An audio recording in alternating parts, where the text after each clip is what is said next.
Bien, entonces en la anterior clase vimos que existían diferentes tipos de modelos, es decir, más bien existían modificaciones al modelo que hemos estado viendo. Son modificaciones del modelo de regresión lineal.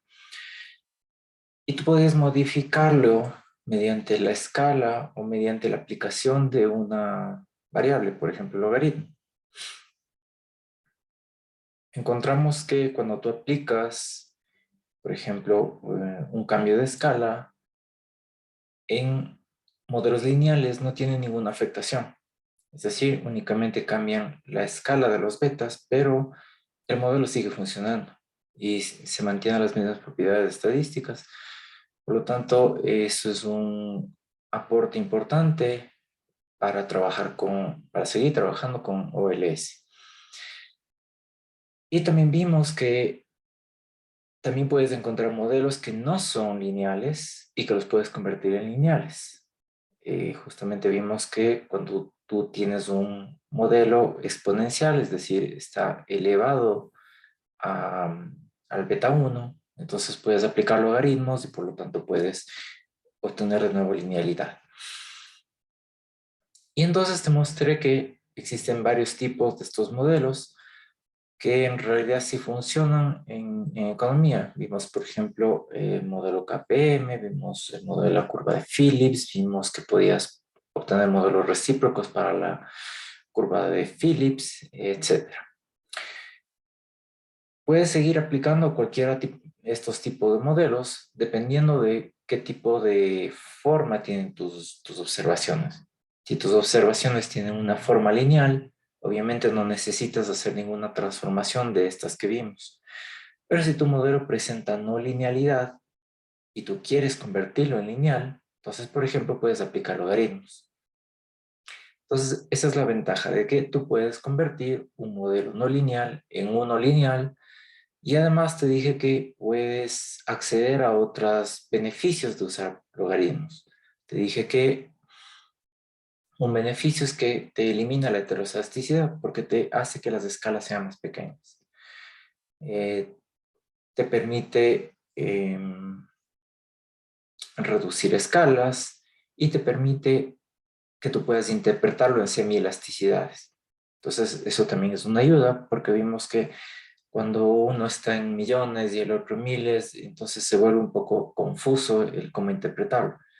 Y para evitar estos problemas, vimos que tú puedes interpretarlo sea en desviaciones de estándar, sea en semielasticidades o en elasticidades.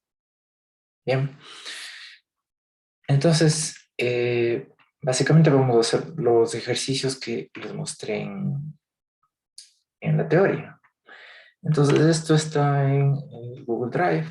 De nuevo, vamos a usar la librería de Gujarati. Entonces, vamos a ir haciendo los modelos que vimos en la teoría. El primer modelo que vimos es el Capital Asset Pricing Model, que era un modelo para determinar el riesgo entre un activo financiero versus el mercado. Entonces, vamos a usar la tabla 6.1 de Gujarati, que tiene los retornos de Y, es decir, es una acción, por lo tanto tiene retornos, y los retornos de X. Bien, vemos en qué estructura tienen, vemos que tiene factores, por lo tanto, les transformamos en variables numéricas. Comprobamos y ya están transformadas en variables numéricas, ahora sí puedo hacer el modelo. Si tú te fijas, la variable que no cambié es la que se llama ops, es esta variable de acá. Y no le cambié porque yo quiero hacer esa variable de serie de tiempo. Una ventaja de usar R es que tú puedes hacer, o más bien dicho, hay funciones específicas para crear series de tiempo. Y entonces, de esta manera, tú le haces que R entienda que esta es una serie de tiempo y te permite eso hacer, por ejemplo, gráficos en series de tiempo, te permite hacer proyecciones. Entonces, al igual que las variables que hemos visto que tienes que detallar como numéricas cuando son un número, como factores cuando es una variable categórica, o lógico si es un valor true o false, de la misma manera tú tienes que definir qué es una serie de tiempo. Entonces, en este caso, yo voy a crear la serie de tiempo usando esta función, que es justamente para crear objetos de series de tiempo, que es TS. Y entonces voy a tomar estas dos variables, X y Y, solo estas dos, y voy a crear una serie de tiempo que empiece en 1980, desde 1 hasta 1994, hasta 11, donde la frecuencia es mensual. Entonces, si creo esto, fíjate que ahora ya R sabe específicamente que le dije que es una serie de tiempo. Entonces me va poniendo el mes porque le dije que iba de 1 en 1 por cada 12 meses. Entonces, cada una de estas variables considera como un mes y va mostrándote todos la serie de tiempo. Bien.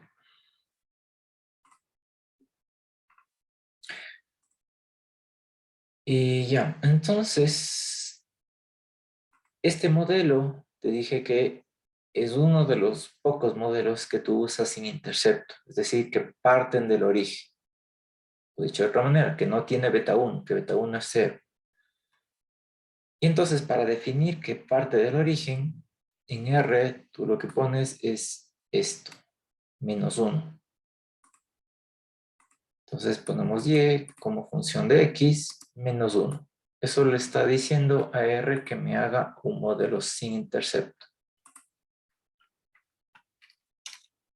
Entonces, si tú ves acá, únicamente está el beta 2. No está el beta 1 porque le dije obviamente que no lo ponga. Bien, entonces, en pocos casos, como en estos tipos de modelos que yo te estoy planteando aquí, tú quitas el intercepto. En la mayoría tú mantienes el intercepto porque el intercepto, a pesar de que no se lo puede interpretar muchas veces, sirve. Sirve y hay que mantenerlo. Porque si tú lo quitas, implica que tú estás cometiendo un error de especificidad. Y ese error de especificidad es mucho más grave que dejar el beta ahí. Entonces, prefieres dejar el beta ahí a cometer un error de especificidad. A pesar de que el beta no te diga nada o no sea significativo, tú prefieres tenerlo ahí a cometer un error de especificidad. Entonces, básicamente en este modelo, lo que me está diciendo es que esto es estadísticamente significativo y este es el valor beta de mi modelo. Es decir, en este caso yo estoy comparando dos activos financieros. Y entonces estoy comparando cuál es la relación de un activo financiero respecto al otro activo financiero. Y en este caso te está diciendo que si se incrementa el activo financiero en una unidad, se va a incrementar en 1,16 el activo financiero Y.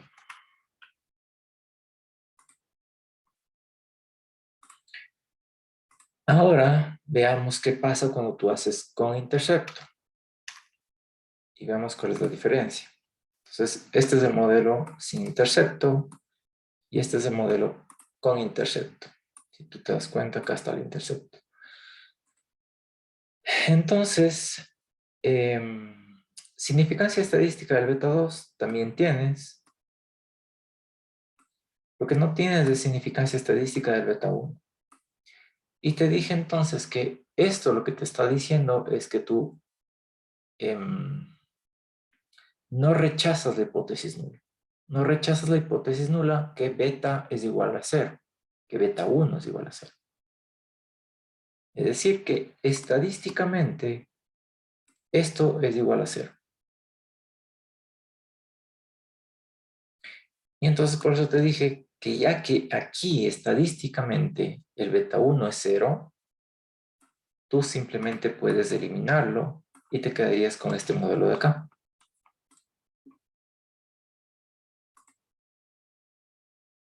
¿Ya? ¿Qué más puedes ver acá? ¿Alguna afectación diferente? Tienes casi un R cuadrado similar. Entonces mira que hacer un modelo sin intercepto tiene casi la misma relación que hacer un modelo con intercepto. Entonces también mediante el R cuadrado tú puedes ver que este modelo no debería tener el intercepto porque no añade algo más al modelo. No está añadiendo ninguna variabilidad más. El F, mira que es casi idéntico y pasa lo mismo. Acá rechazas la hipótesis nula que de manera conjunta los betas sean iguales a cero. ¿Ok?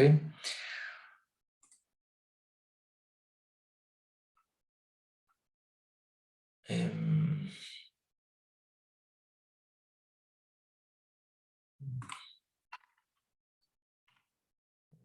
para que veas. Esto es X y Y.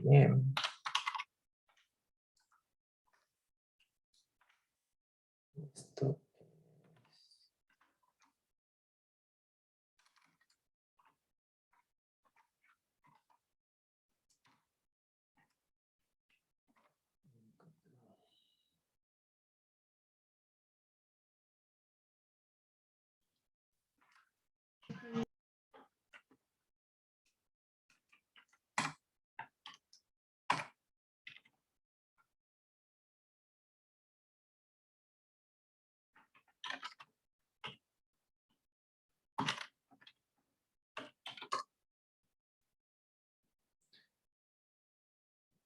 ya.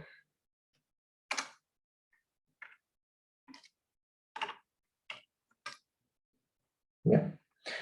Entonces, esta es la ventaja de decirle a R que es una serie de tiempo. Entonces, R, como ya sabe que es una serie de tiempo, entonces te reconoce que es que obviamente en el eje X vas a tener tiempo y te grafica en el eje vertical las variables X y Y. Entonces, mira que en este caso, estas dos variables se mueven casi similarmente.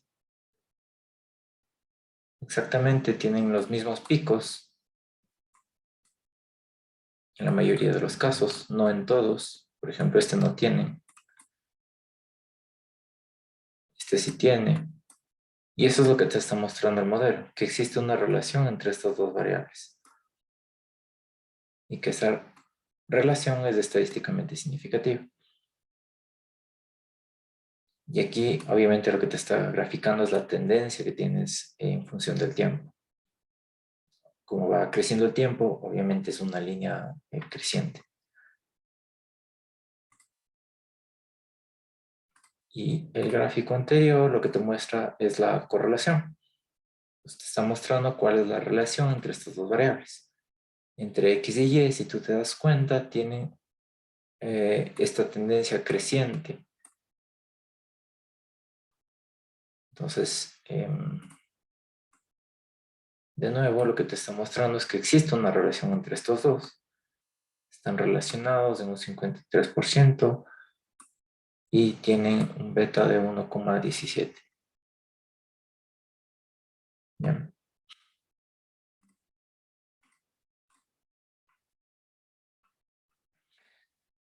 Okay. Entonces, ahora veamos qué pasa cuando hacemos un...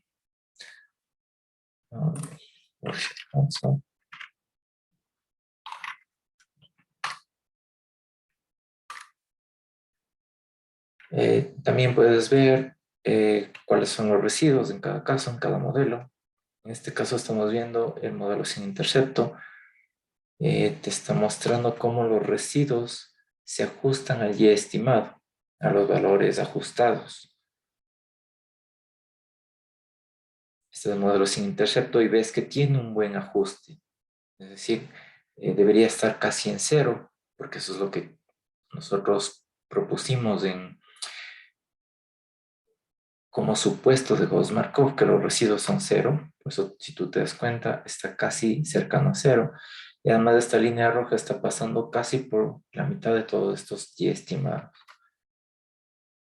El QQ-norm lo que nos está mostrando es la normalidad de los residuos.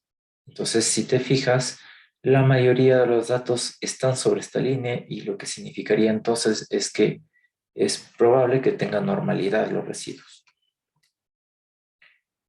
Estas son los residuos estandarizados versus el y estimado o los valores ajustados. Es una medida más o menos parecida igual al primer gráfico que vimos, sino que ahora le estandariza los residuos para que tengan menor variabilidad. De la misma manera puedes interpretarlo, como que esta curvita roja pasa casi por la mitad de todos los y estimados, entonces eso está bien. Y esto es, bueno, usa las distancias euclidianas que no tienen.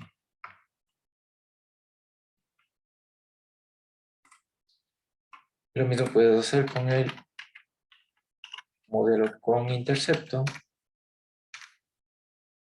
Y entonces mira que tiene más o menos parecido o similar al modelo anterior.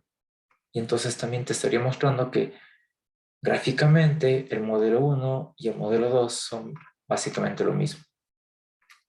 No hay ninguna diferencia grave.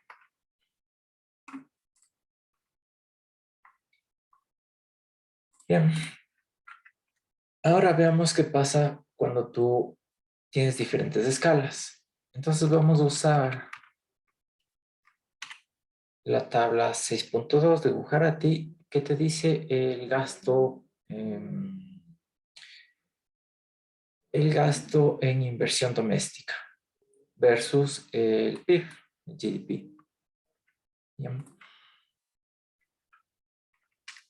Entonces vemos las estructuras, vemos que son factores, les cambiamos a numéricas. Aquí tienes varias variables. Acá está lo que significa cada uno. Este está en billones, este está en millones, este está en billones, este está en millones.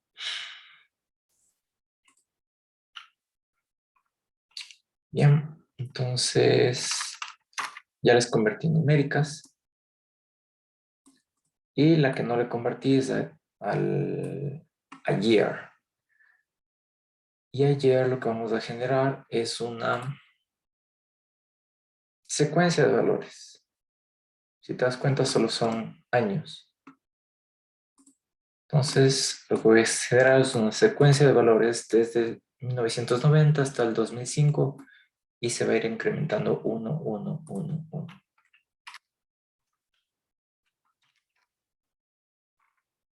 Entonces, esta es la tabla. Ahora, para que tenga un poco más de sentido, voy a cambiarle los nombres. Entonces, a este le voy a poner, bueno, se queda como year, y a estos los voy a cambiar por estos nombres. Entonces, este se va a llamar IDPB-MM, este se va a llamar IDPB-M, este se va a llamar PIF-MM, y este se va a llamar PIF-M. Si vemos otra vez la tabla, entonces ya tienen los nombres que yo le cambié. Bien, entonces ahora sí vamos a hacer el modelo o los modelos, básicamente. Cuando vimos esto en la teoría, te mostré que tú puedes hacer modelos en distintas escalas. En este caso, por ejemplo, tienes miles de millones y millones. Miles de millones sería la MM y en millones sería la M. Y entonces te dije que independientemente de en qué escala estén, tú simplemente puedes interpretarlo de la misma manera. Lo único que va a cambiar es la escala de los betas. Pero el modelo sigue siendo el mismo y la interpretación sigue siendo el mismo y los betas siguen siendo los mismos.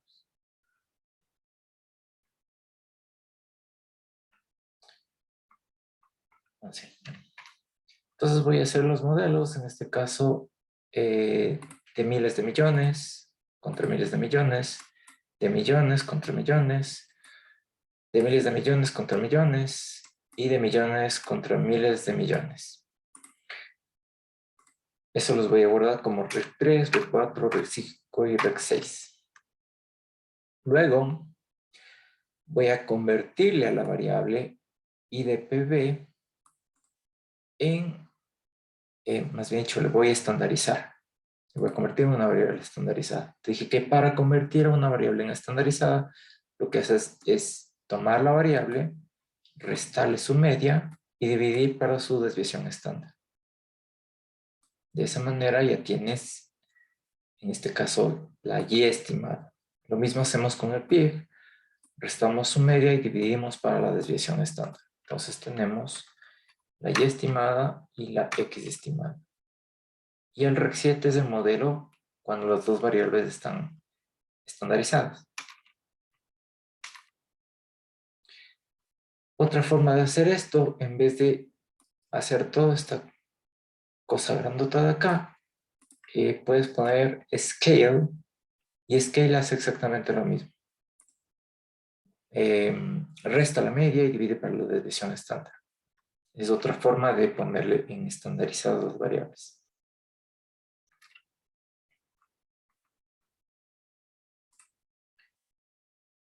Sí. Entonces, esta es la primera forma y esta es la segunda forma. Si te das cuenta, es exactamente lo mismo. Bien, y entonces para comparar todos los modelos, lo que voy a hacer es una matriz.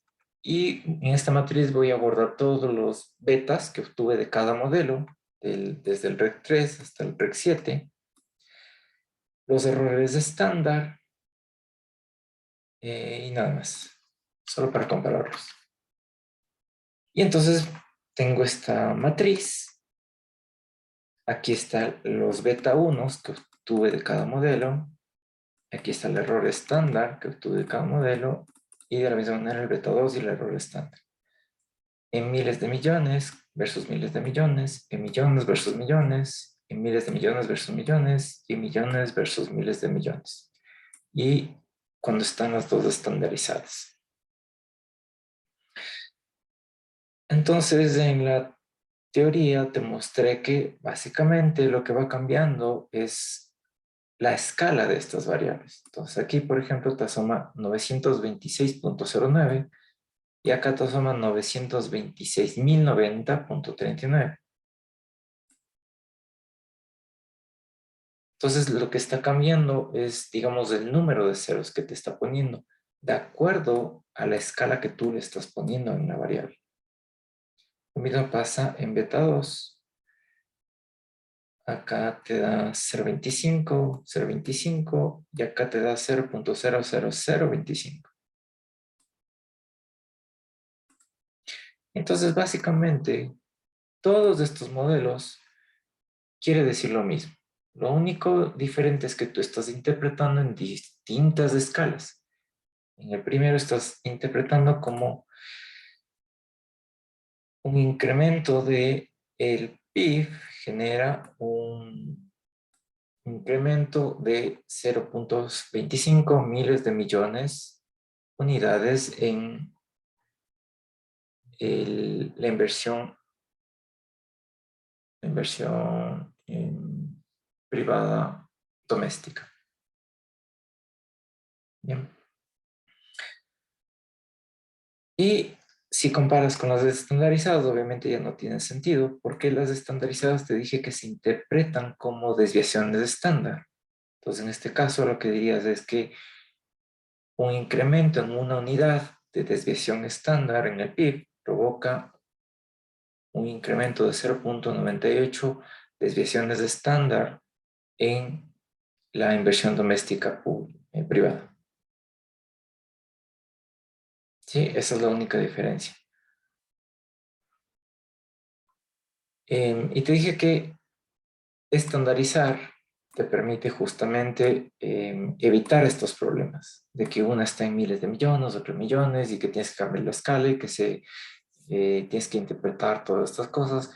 Entonces, una manera de evitarlo es estandarizando las variables y ahí puedes interpretarlo en desviaciones de estándar. Y te dije que esto te sirve cuando tú tienes más variables. Por ejemplo, tienes una variable en dólares, otra variable en porcentaje. Entonces ahí ya se hace un poco más complejo hacer estos modelos, porque no puedes poner en la misma escala. No puedes poner en millones de millones o en porcentajes.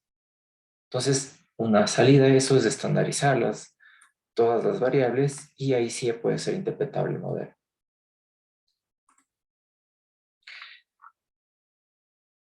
Bien, luego te mostré que existen otras formas de cambiar también la escala o linealizar un modelo. Entonces vimos que tú puedes aplicar justamente el logaritmo.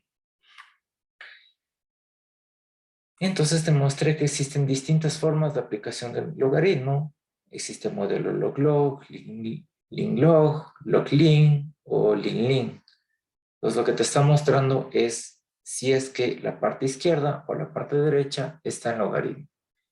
En el modelo log-log significa entonces que la variable y la variable que está a la derecha también está en logaritmo. Si es un modelo log-lin, te dice que la variable de la izquierda está en logaritmo y la de la derecha está en lineal. Bien. Entonces, vamos a hacer el modelo de gastos de bienes duraderos versus gasto personal. Entonces, de nuevo, usamos la librería de Gujarati y en este caso vamos a usar la tabla 6.3, que es el gasto total personal y sus categorías. ¿Qué categorías? Gasto en servicios, gasto en bienes durables, gasto en bienes no durables, gasto en consumo personal. Bien. Y entonces te dije que el modelo que vamos a hacer es gasto en bienes duraderos versus gasto total personal. Es decir, lo que queremos saber es cuánto se incrementa el gasto en bienes duraderos cuando se incrementa el gasto total personal. Entonces vemos la estructura de los datos, están en factores, les cambio a numéricos, reviso que están en numéricos. Lo que no cambié es esta variable de acá. Si te das cuenta, esta variable es 6.3. Lo que está mostrándome son los trimestres. Cada trimestre en cada año. Pero esta variable está en factor, entonces lo que voy a hacer es crear una serie de tiempo que empiece desde 2003, enero, hasta, perdón, de 2003, el primer trimestre, hasta 2006, el tercer trimestre, con frecuencia 4, que es justamente el trimestral.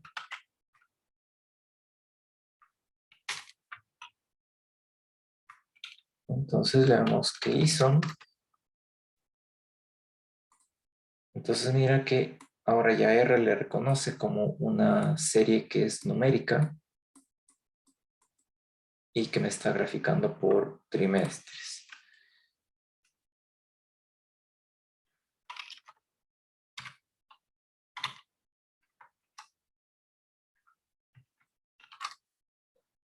Entonces, si yo hago un gráfico de la serie de tiempo, lo que me está mostrando es cómo se va incrementando cada variable en función del tiempo.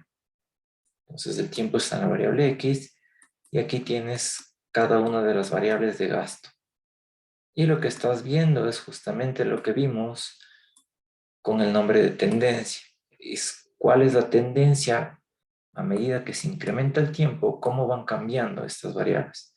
Entonces te das cuenta que la mayoría tiene esta tendencia creciente, que te dije que es algo normal en variables económicas que tengan este comportamiento.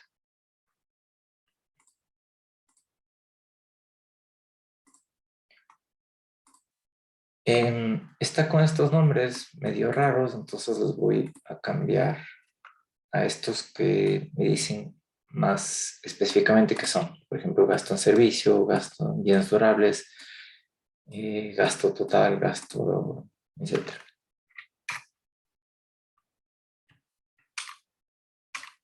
Entonces, voy a hacer el gráfico del gasto en personal total versus el gasto en bienes duraderos.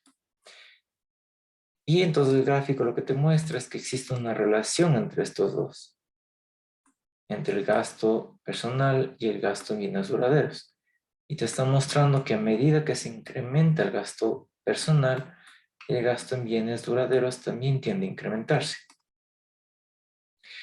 Lo cual es lógico, ¿no es cierto? Si tu gasto o si tu ingreso se incrementa, tú tienes más gasto personal y tu gasto personal se dedica también a gastos de bienes duraderos. Entonces, esto es lo que te está mostrando la gráfica. Si yo hago un modelo de regresión lineal entre el gasto personal y el gasto en bienes duraderos y lo pongo en esta gráfica como una línea, porque ese es el modelo lineal, te das cuenta que la mayoría de las observaciones, la mayoría de esos circulitos están sobre la línea roja. Y eso significa entonces que mi modelo funciona bien para determinar la relación entre el gasto personal y el gasto en bienes duraderos. Sí, dime, Clever. Profe, una consulta. Verá, yo me encontraba, pero de momento se me activó esa parte del más y desde ahí ya no me deja ingresar ningún dato. No sé qué puedo hacer. Ya le cerré el programa, le volví a abrir, pero sigue lo mismo. ¿En dónde? No te escuché, perdón. Ya. Le decía que estaba ingresando lo que son los datos ¿Ya? y así como usted se le activa un más, a mí se me quedó ya activado eso. Le intento cambiar, cerrar la aplicación y todo, pero ya no me deja ingresar los datos. Se te quedó un más de acá abajo en la consola, me dices. Sí. Ah, es porque seguramente corriste así, por ejemplo. Hiciste esto. Si te das cuenta que no cerré la función aquí se abre y acá se cierra. Entonces, R me dice, ¿ya acabaste la función o no acabaste? Entonces, por eso me queda ahí como, ¿qué más? Entonces, hay que cerrarle la función. Hay que ponerle la llavecita para cerrarla. Y ahí otra vez te asoma este símbolo, ¿sí ves? Cuando te asoma el más, significa que no corriste toda la función, te quedaste a medias. Mira, ahí se quedan más. Entonces, ciérrale, literalmente cierras con esto y ya otra vez funciona. Ya, gracias, profe, ya. Ahora sí me siguen cogiendo los datos. Ujú. Eh, ya, entonces hicimos esta. Sí, ¿alguien más? Dime. Sí, economista, buenas noches. Disculpe, una consulta. Estoy intentando ver eso del libro y no me permite cargarlo y no sé por qué. Tal vez tengo que reiniciar nuevamente el programa. No, acuérdate que esto ya hicimos la clase anterior, entonces había que llamarlo de CRAN. Tenías que hacer el paso anterior que hicimos en la anterior clase. Si es que no hiciste eso, obviamente no se te va a cargar. Entonces vuélvete a la práctica anterior y haz la parte que estaba ahí al inicio. Al inicio ahí le estamos llamando a la librería y nos descargamos la librería y ahí sí podemos usarla. Ya, bueno, voy a volver a intentar porque realmente no me permite. Muchas Ujú. gracias.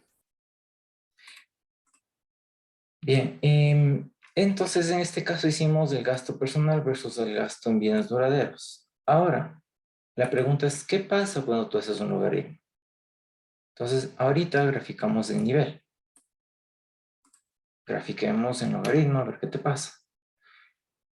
Y obviamente lo que pasa es que cambian las unidades. Ya no son las mismas que cuando tú haces el nivel. Pero además, el hecho de que cambie esa escala, lo que te hace es que los valores que estaban más alejados se acercan un poco más. Esas son las ventajas que te dije que es de usar logaritmo. Y de nuevo, si yo hago una regresión lineal, ahora con las variables de logaritmos, y le grafico con el color azul a la regresión lineal, parece entonces que tiene un similar comportamiento al anterior. Es decir, casi que estas dos líneas se parecen. Habría que hacer el modelo en nivel y en logaritmo para ver cuál resulta mejor.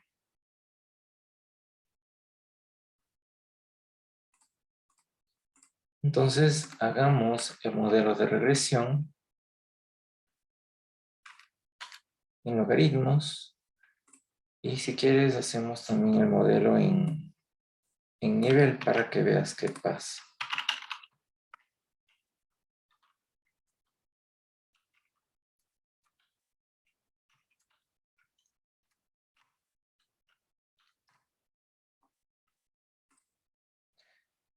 Bien, entonces este modelo de aquí es el que está en logaritmos y este está en nivel. ¿Cuál es la diferencia entre los dos?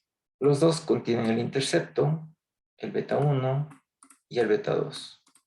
En este caso son estadísticamente significativos y en el segundo modelo también son estadísticamente significativos. Mira el R cuadrado. Con logaritmo es un valor bastante chiquitito, es 0.011. Sin logaritmos, el valor es 12,36.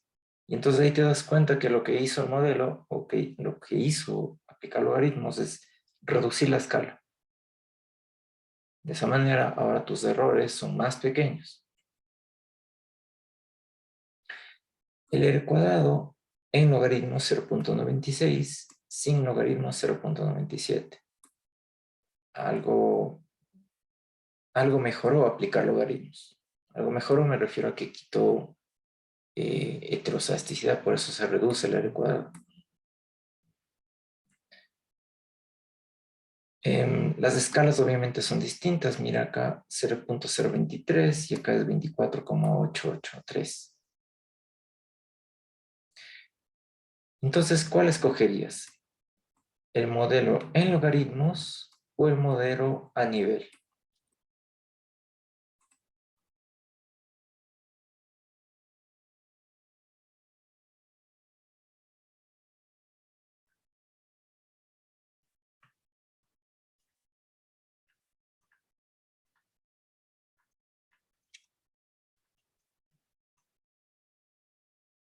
Los dos prácticamente tienen los mismos resultados estadísticos.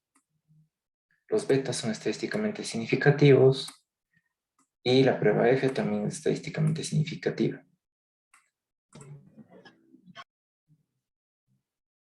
¿Cuál es la diferencia de tomarlo en nivel y tomarlo en log-log?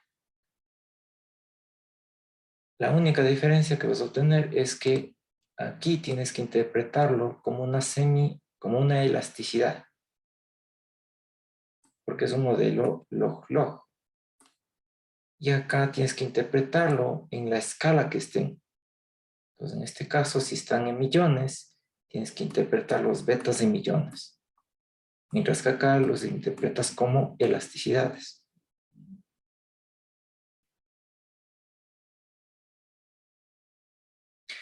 Casi siempre lo que vas a preferir es usar este modelo en logaritmos. ¿Por qué? Por las ventajas que te dije. Porque te disminuye la escala, porque te elimina heterozasticidad y porque te permite interpretarlo como una elasticidad.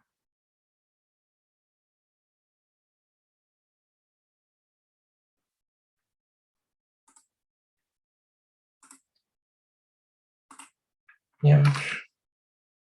Entonces, bien. Este fue el modelo log-log. Ahora hagamos el modelo log-lin.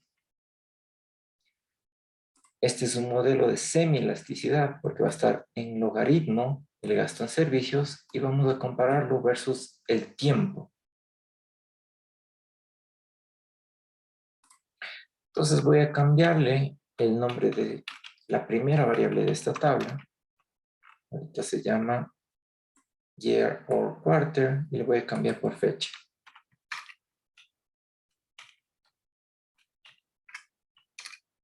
Bien. Luego, en esta fecha, en esta columna fecha, lo que voy a hacer es una secuencia de datos, es decir, una secuencia de datos de fechas. Y le digo cuándo empezar. Entonces vas a empezar el 01 del 01 del 2003 por 15 periodos y que sean por cuartos, es decir, por trimestres. Entonces creo esto y veo qué hizo. Entonces, este era el anterior y esta es la nueva. Entonces, ahora ya me está mostrando en un formato de día, mes y año. ¿Sí? ¿Para qué hice esto? Porque, como tú te das cuenta, hay diferentes formas de poner una variable como serie de tiempo en R. De hecho, hay varios paquetes que te ayudan para esto. Por ejemplo, el paquete sub. Y cada forma que tú uses de serie de tiempo te va a dar diferentes resultados. Entonces, eso vamos a ver ahorita. Que te puede dar diferentes resultados dependiendo del formato de serie de tiempo que tenga. Entonces, hagamos el modelo semilog de el logaritmo de gasto en servicios versus la fecha. Y veamos qué nos da.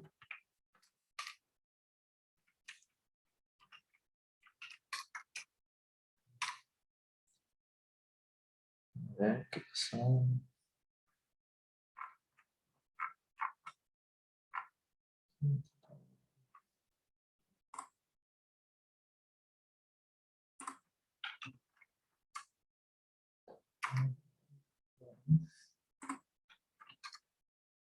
Dice que hacer. Ah, no está a hacer. ¿Por qué está a hacer?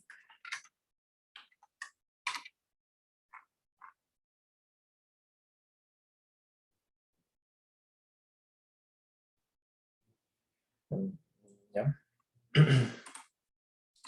Algún rato creo que lo borré.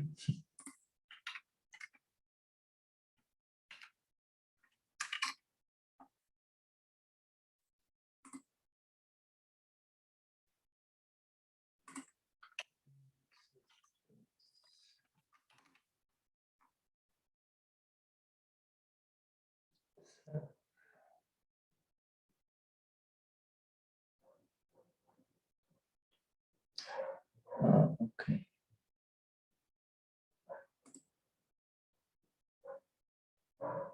Sí.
Sí, es porque la tabla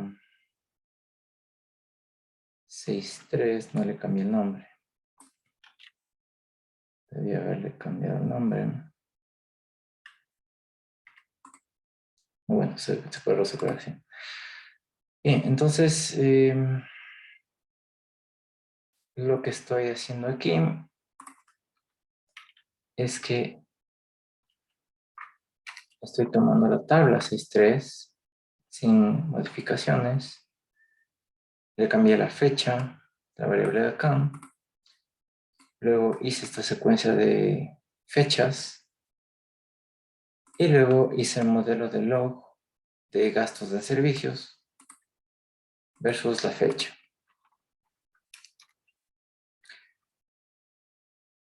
Y entonces lo que me está dando acá es la tendencia. Entonces, lo mismo que vimos al hacer el gráfico de la serie de tiempo,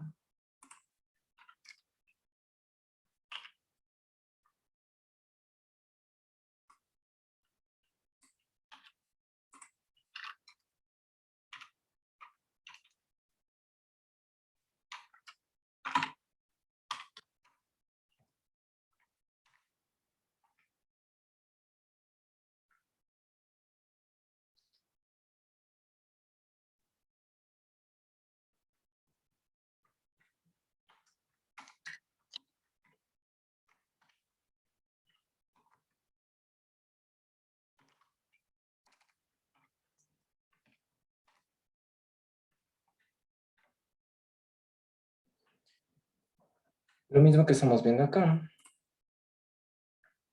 el gasto en servicios versus la fecha, lo que te está mostrando es una relación o una tendencia, pero te muestra gráficamente. Lo que yo quiero saber es cuánto está creciendo en función del tiempo. Entonces, en este caso, los datos de esta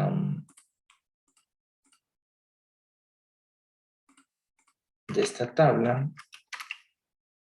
están en meses, perdón, en trimestres. Entonces empieza el primer trimestre, el segundo trimestre, el tercer trimestre, el cuarto trimestre.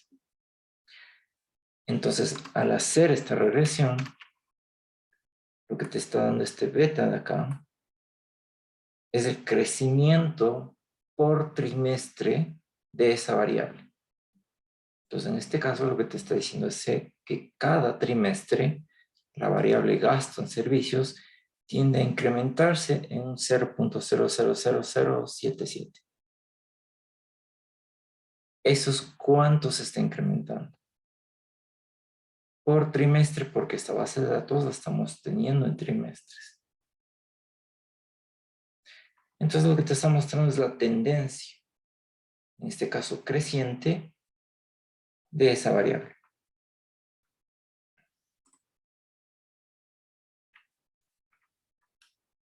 Otra forma es usar la librería SU.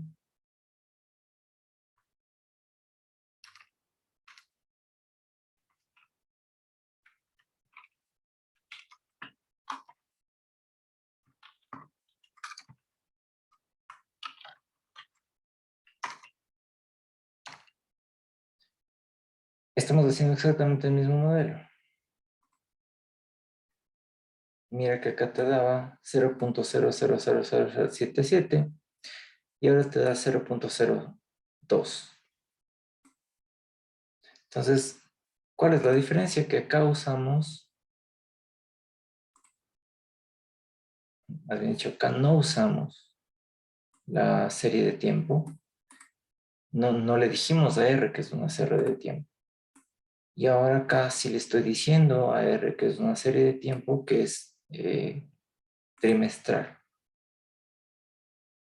Entonces, por eso te decía que en R hay diferentes formatos para el tiempo y te pueden dar resultados distintos. Entonces, en este caso me dio un valor totalmente distinto a este. Y si tú revisas el libro de Gujarati, te da otro valor, porque también cuando trabajas con eViews, usan otro formato de serie de tiempo y por eso da otro valor. Más cercano a este que a este. Y entonces, ¿cómo interpretarías esto de nuevo? Como este es el incremento trimestral del gasto en servicios en el tiempo, en este caso por trimestre. Entonces incrementan 0.02. Entonces, esta forma de acá arriba, no la hagan. Usen esta forma si quieren obtener una tendencia.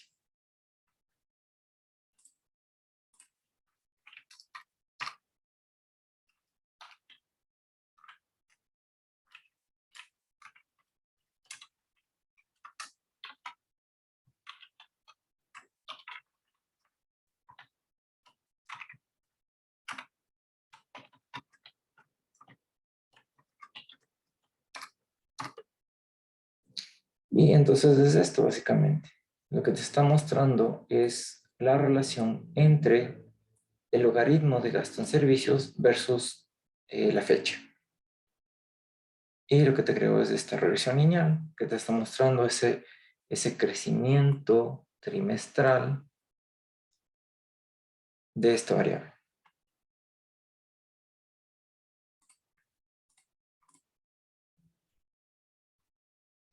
Bien, entonces ese es un modelo log-lean porque obviamente el gasto en servicios estaba en logaritmo y la variable de fecha estaba en lineal. Podemos hacer el modelo lean como siempre lo hemos hecho. Es el gasto en servicios versus el tiempo. Es decir, ahora no están en logaritmos, sino que están en nivel los dos.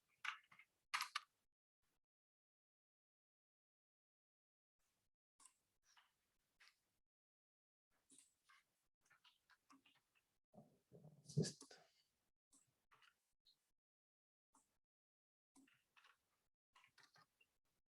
¿Okay?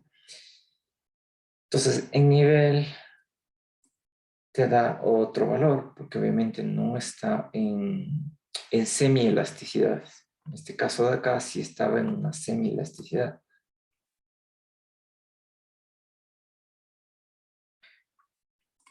Y luego hacemos el modelo lean-log. Y para el modelo lean-log vamos a usar la tabla 2.8, que es gastos en alimentos. Tienes el gasto total y el gasto en alimentos. Bien, cambiamos los nombres. Y entonces este es un modelo lean-log porque la variable y está en nivel y la variable x está en logaritmo. Es decir, tienes que interpretarlo como una semi-elasticidad. Tienes variables estadísticamente significativas. Y bueno, aquí te pongo la interpretación. Y aparte vimos que existían modelos recíprocos. Entonces, por ejemplo, un modelo es justamente la mortalidad infantil versus el PIB per cápita. El modelo recíproco es de esta manera, como y es igual a beta 1 más beta 2 por 1 sobre xy. Por esto se llama recíproco porque es la inversa. Entonces, este es el gráfico de cómo se relacionan estas dos. La mortalidad infantil y el PIB per cápita. Y entonces lo que te está mostrando es que a medida que se incrementa el PIB per cápita, la mortalidad infantil tiende a disminuir. Por eso tiene esta forma casi como curveada.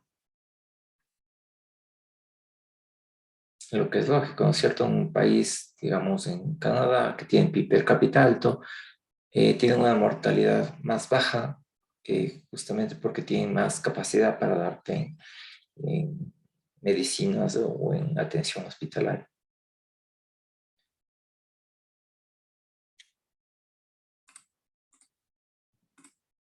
Entonces, si hacemos este modelo,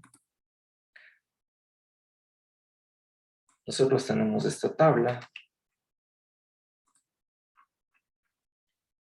Está la mortalidad infantil, el PIB per cápita y esta, no me acuerdo qué era. Pero en este caso está el PIB per cápita como PIB per cápita. No está hecho el modelo como la inversa, como el modelo recíproco. Entonces yo tengo que hacerle como recíproco. Por eso creo esta variable que se llama recipPIB. Y lo que hago es justamente eso. Pongo 1 dividido para la variable PIB. Con eso creé el 1 sobre XY. Una vez creada esa variable, ahora sí puedo hacer modelo. Entonces creo el modelo recíproco entre mortalidad infantil y el PIB en forma recíproca, es decir, 1 sobre PIB. Este modelo obviamente ya no va a ser lineal. Entonces, si tú graficas aquí un modelo lineal, capaz no te sirve de mucho. Porque si tú te das cuenta, los datos se están moviendo de una manera no lineal. Entonces, en este caso, aplicar una forma recíproca, lo que va a provocar es una curvatura del modelo.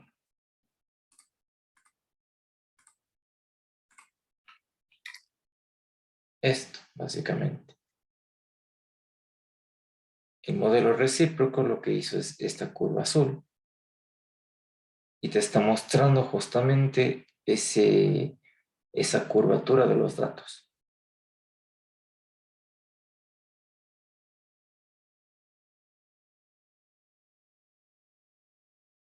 Bien.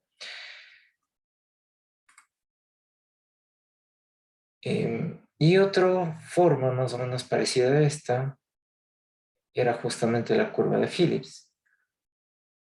Y la curva de Phillips también tenía una forma recíproca y te dije que para obtener la curva de Phillips lo que hacíamos esto es tomar la inflación del tiempo actual menos la inflación del tiempo anterior y esto era igual a un beta 1 más un beta 2 por la tasa de desempleo. Entonces, si hacemos este modelo, creamos la variable de años, cambiamos los nombres y hasta ahora tengo esta base de datos. Los años, la inflación y el desempleo. Pero para hacer este modelo, tenemos que obtener la variación de la inflación actual menos la inflación del año anterior. Es decir, tenemos que hacer una variación. Y entonces eso se puede usar con la función diff, justamente hacer la diferencia entre una variable y otra variable. Y como voy a quitar es decir, voy a sacar la variación de 1 con 1, significa que una variable me va a quedar como vacía. Por eso pongo NA.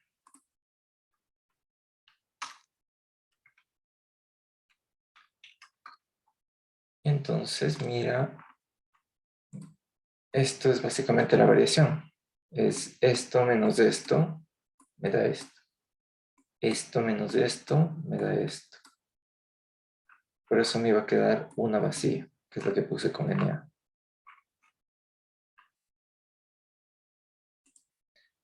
Entonces ya obtuve esto. Y ahora sí puedo hacer modelo. Entonces voy a poner la variación de la inflación como la variable Y y voy a poner el desempleo como la variable X.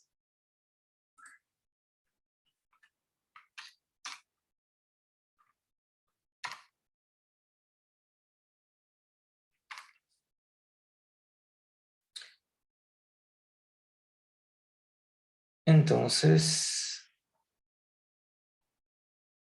en este caso lo que estoy obteniendo es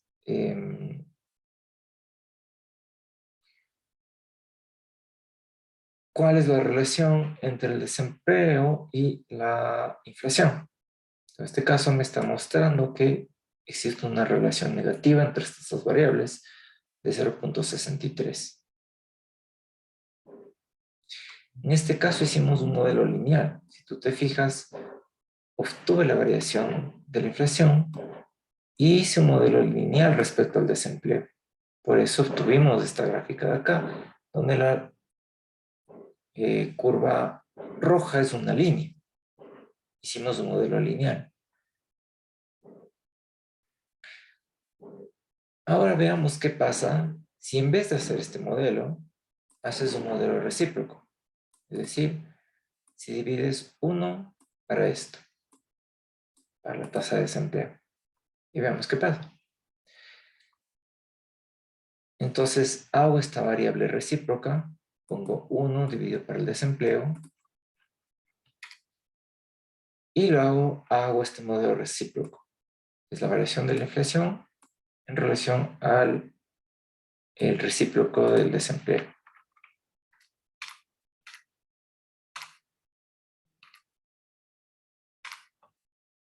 Bien, entonces la curva azul es la regresión lineal, la curva roja es con el modelo recíproco.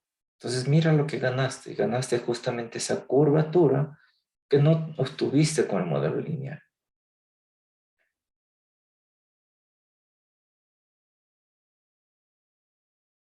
Y el valor 0 es obviamente simplemente para que veas la teoría que te dice. Entonces te dice que va a existir un cierto desempleo, más bien dicho, va a existir una tasa de crecimiento de desempleo mucho mayor cuando tú estás por encima de esa línea negra y menor cuando tú estés por debajo de esa línea negra. Y eso nos lleva entonces a la tasa de desempleo natural, que te dije que puedes obtenerlo mediante la división del beta 1 respecto al beta 2. En este caso, la tasa de desempleo natural es de 5,92. Esa es la tasa de desempleo que te determina si existe mayor crecimiento o menor crecimiento.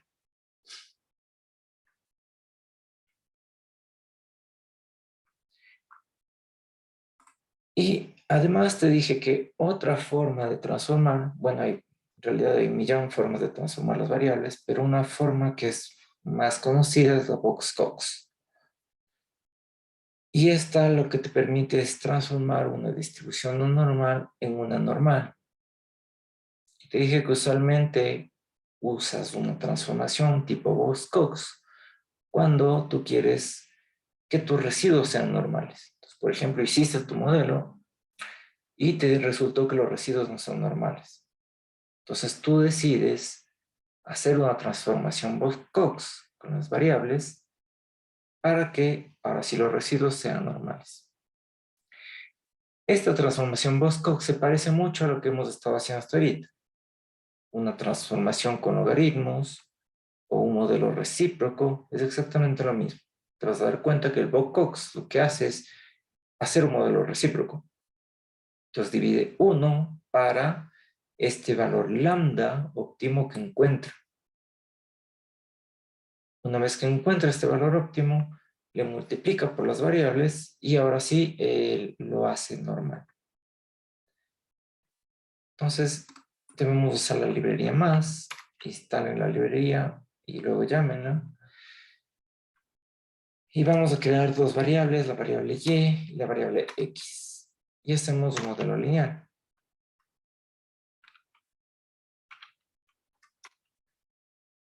Entonces, este es el modelo lineal.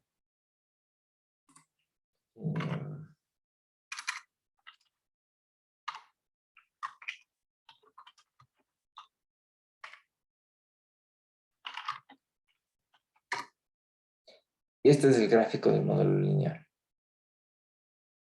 O lo vemos así.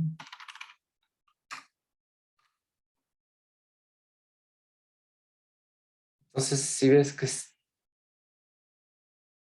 súper raro este modelo, porque te está mostrando que los residuos y los ya estimados tienen esta forma eh, rara. Si hacemos el QQ-norm, se supone que estos puntitos deben estar por encima de la línea que está entrecortada y no lo están. Y de hecho por acá hay otros que están totalmente lejos de la línea. Entonces te está mostrando que no existe normalidad de los residuos.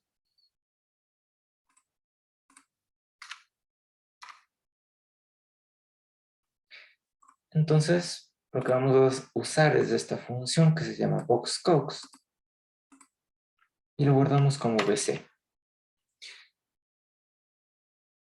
La boxcox lo que hace es más bien dicho, usa máxima verosimilitud para encontrar el lambda óptimo. Entonces esta es la máxima verosimilitud y este es el lambda que encontró usando este lambda. Lo que fue es hallando cuál es la máxima verosimilitud que encontró. Y entonces lo que yo quiero es conocer este lambda óptimo o el lambda más alto y ese voy a usarlo para hacer la transformación. Entonces, usando esta función boxcox, lo que me hizo es justamente encontrar varios valores de lambda y lo que me permitió encontrar es este lambda óptimo. ¿Cómo sé cuál es el óptimo? Pongo BC, que es lo que hice hace un momento, X y le digo cuál es el máximo. ¿Cuál es este valor máximo que obtuviste?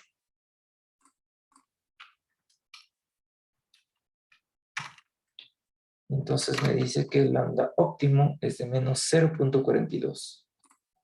Este valor de aquí es menos 0.42.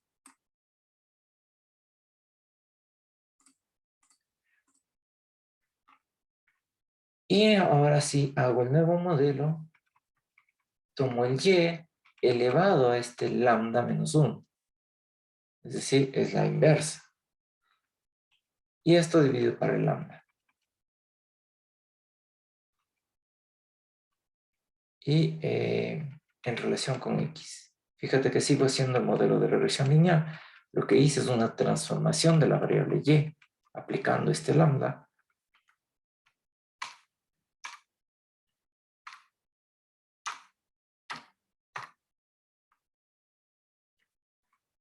Y entonces, este fue el modelo sin transformación. Si tú te das cuenta, no es normal porque estas están totalmente lejos de la línea.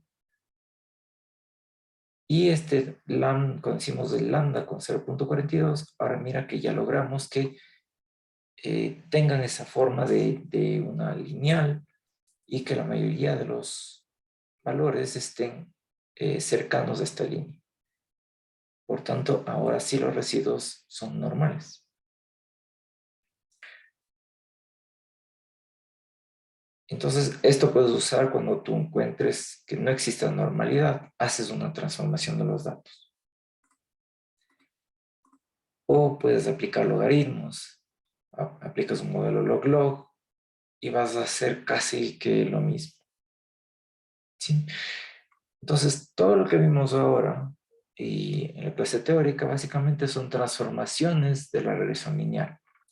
Tú puedes transformar una regresión lineal cambiando la escala, aplicando logaritmos o usando la transformación Box-Cox.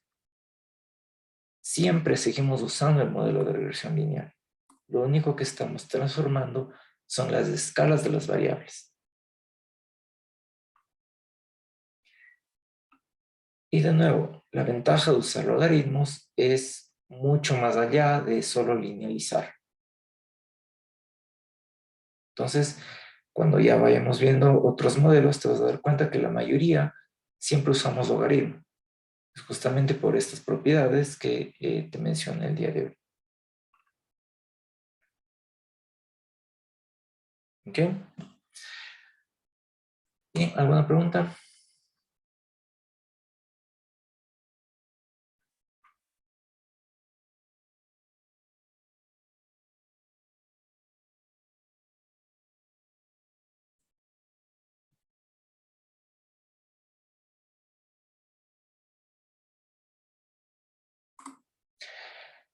Bien, entonces la próxima clase, que es el día martes, no les voy a dar una clase nueva.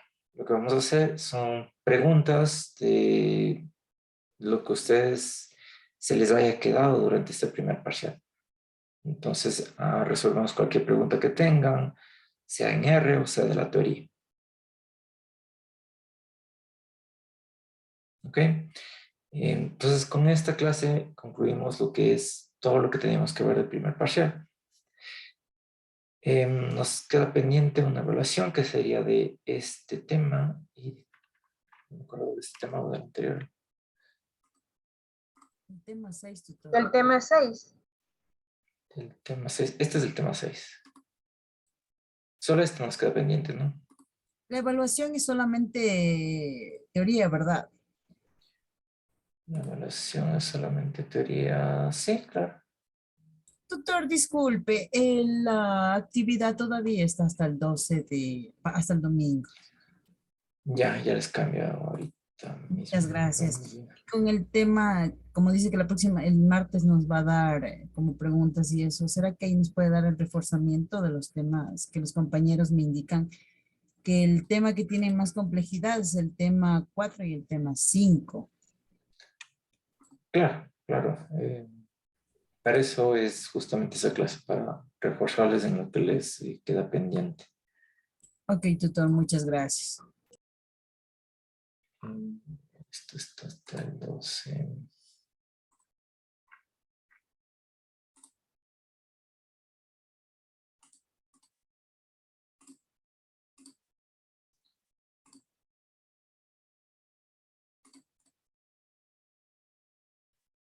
Ya, ahí está, hasta el 19.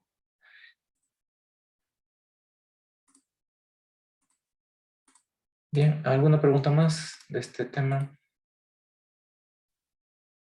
Sí, tutor, yo tenía una pregunta.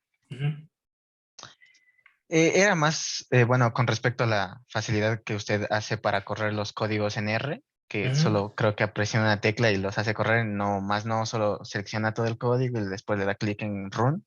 ujú. ¿Cuál es el atajo? Control Enter. Si tú te das cuenta, por ejemplo, aquí, yo me paro ahorita aquí, ¿no es cierto? Sí. Y tienes dos opciones. O pones aquí Run o pones Control Enter. Mira que ahí mismo te dice. Ya, Puedes ya, ya. poner Control Enter o ROM. Entonces no es necesario que escojas todo esto, simplemente que te pares en la línea, pones Control Enter y va corriendo. Y si tú escoges varias cosas, pones Control Enter y te corre. Ya, tutor. Sí, solo eso nomás era. Gracias. Ya. ¿Alguna otra pregunta?